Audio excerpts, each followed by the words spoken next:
Aquest riu no tornarà a ser igual, ni aquest.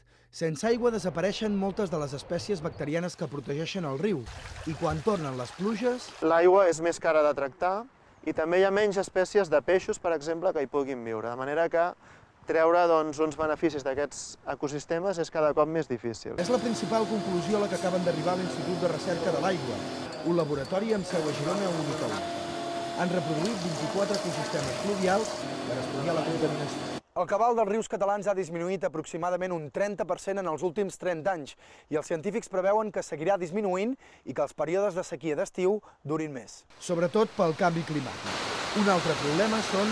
Molts productes que prenem com a medicaments i tenen un efecte beneficiós per l'home, quan arriben als ecosistemes tenen un efecte tòxic. Tenen aquestes dues cares. Les depuradores no poden eliminar-los completament.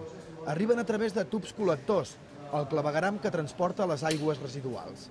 Aquí també els investiguen i han descobert que... Hi ha una generació bastant important de metà, que és un gas d'efecte hivernacle molt important i que no s'havia tingut en compte dintre dels inventaris mundials de gasos d'efecte hivernacle. A tot l'estat hi ha 90.000 quilòmetres de tubs col·lectors.